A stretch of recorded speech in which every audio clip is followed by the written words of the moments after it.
Chapter 22. Female. Flash time mark. So as the chain of authority as general, do I command and rule over slavery. Whom amongst you three dares to face me in a round one sparring session? Speak up now, for I grow weary, unless I get to battle dance step flight. Tinkle. The name's Tinkle. Never forget that. So I throw an insult back to yours. You old, washed up hag filled with only wrinkle. I hope that caught your nerve. Trash talk being in simplicity. Narrator. Tinkle's physique, being the age of 16, had a large bust, blonde hair, long with a ponytail on each side of her temples, left and right. She was very eager to showcase her battle dance step, and while locked during fierce combat, evolve her step to take flight. Being her origins from subtemp, powers beyond belief were to come to her aid in an unexpected turn of events. So the battle of the bitches in time began. So in the first beginner's rank combat of throwing them hands were Flash versus Tinkle.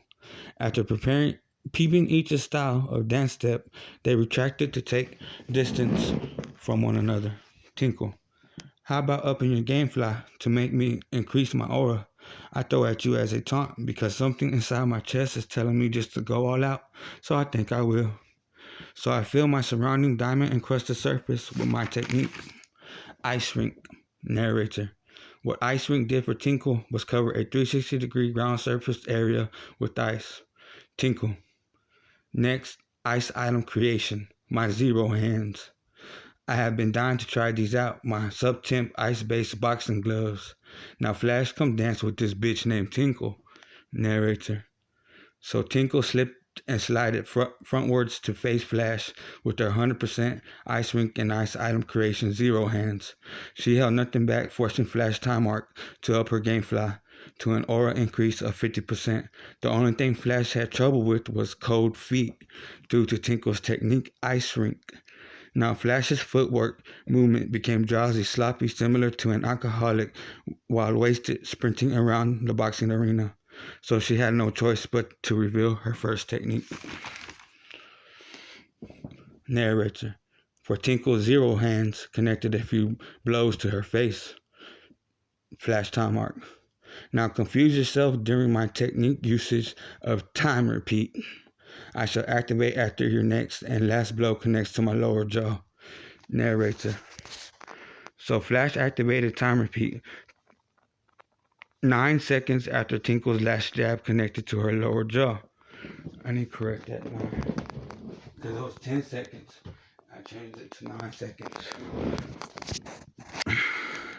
Because when she becomes timeout present, her time repeat goes to 33 seconds. From 9 to 33, which is all 9. Narrator. So Flash activated time repeat 9 seconds after Tinkle's last jab connected to her lower jaw, making sure not to take a hit from Tinkle during that miniature space of a window time. For time arcs, time repeat altered time itself, causing her opponent to repeat the last 9 seconds of their battle dance step. Tinkle was now ensnared in a rewind repeats itself of the same 9 seconds to her battle dance, while Flash freely toyed with Tinkle in a mockery just to belittle her opponent as was to her rule and command. But whom was it to come to Tinkle's aid after seeing this mimic mockery run amok for exactly 54 seconds? That's still the 9. 5 plus 4 is 9. For exactly 54 seconds, none other than our newest member along our heroines being in solid origin, the one and only Blink. Now to describe her physique being that of whom they called by name, Blink came in fashion, night as a moonless sky during its rest-colored pants and t-shirt that hung from its garmented neckline was a wooden necklace with an upside-down cross, non-worshipable of course, and to top her attire off in 2 shorts, midnight black hair to her shoulders, and a pair of seeing bifocals. So she removed her bifocals. After their removal, she shouted out in a vulgar, profane manner, "Blink, I'm next up to bat off the bench with her as a pinch hitter. Feel the awesomeness of my technique, Wink Force." Narrator. What is Wink Force, you ask? Oh, one fact I forgot to mention, when Tinkle activated Ice Rink, so were placed ice-based Ice Rink skates on Blink and Herbal Remedy's feet. Now to describe Wing Force as a long-range combatant type technique, every time Blink made her eyelids close and reopen, a forced push of an air was exerted, basically a blink of a miniature force push of an air cannon. So did skate around Ice Rink to premiere her dance step, fancied by an ally. Blink used Wing Force, just causing enough of a damage in order to become a sting-like annoying spasm for a time arc. While this transpired, Tinkle was still stuck in a 9-second rewinds herself and repeats her attack back, recycling motion. As instantaneously like our heroes and villains meet in combat, help came to aid Tinkle in an unlikely yet all too familiar style. Righteous warrior speaking through Tinkle as its chosen vessel during a happening. Cryogenic Polar Bear Claw. Hear my voice thunder and roar like thunderstorm. In this happening, I, Cryogenic Polar Bear Claw, choose this young girl named Tinkle as my given vessel. Now awaken to a maintained psychic summoning, girl. For this one and only time will I be able to free you from time repeat. Narrator. Describing Tinkle's humanoid state, maintained psychic summoning while using Cryogenic Polar Bear Claw is as follows. A tundra layering of frozen water from its liquid form to its solid state were in these descriptive characteristics. Frozen, iced-out grizzly paws plus claws around her fist were placed with her ice item creation 0 hands being boxing gloves. Grizzly bear-like paws plus claws enshrouded both her feet. Finally, a helmet of a skinned polar bear with its mouth wide open, bearing its razor-sharp fangs over Tinkle's forehead, and Polar Bear Claw's lower jaw's teeth showing off fancy under Tinkle's chin.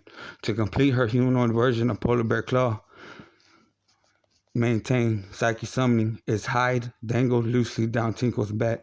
So what was now is as freed Tinkle from flash time marks, technique, time repeat. Cryogenic. Girl, here only you can me, Cryogenic Polar Bear Claw inside your psyche. I shall explain unto you an instance of a notice while quick-stepping physically orified feathers, making sure for certain flashes of time repeat does not connect the landing. Within these next few minutes, I shall analytically strategize how time repeat operates. Tinkle. Aw, man, don't tell me that I cannot have a little fun with this time using bitch. I just got an upgraded customization of new righteous willed orified power, just to throw my Polar Bear Claw 0 hands. I would like just to connect a few jabs while simultaneously you come up with a solution. Cryogenic. I'll allow one exception being stay out of her line vision of sight. Being fact, you were packed right in front of Flash Time Arc, not within her blind spotted area behind her.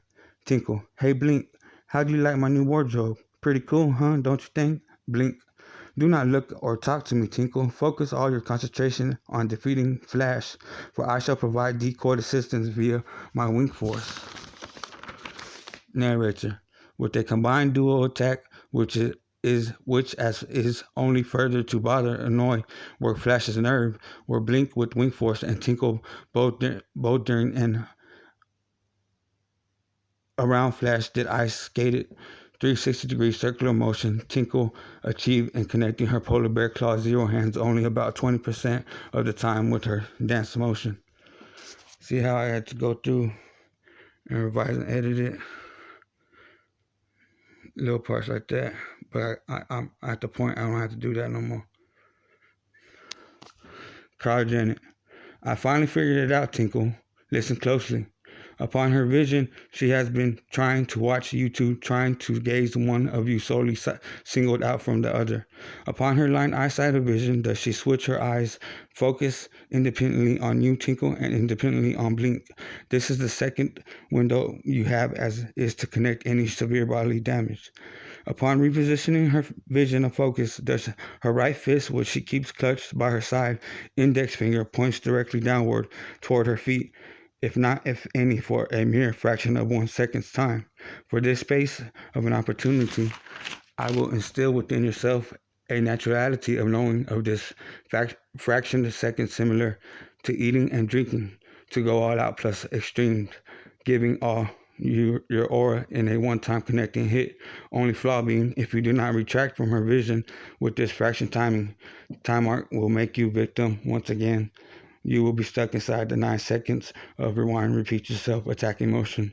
So Tinkle did as she was instructed by her special gifted hired partner of righteousness, cryogenic.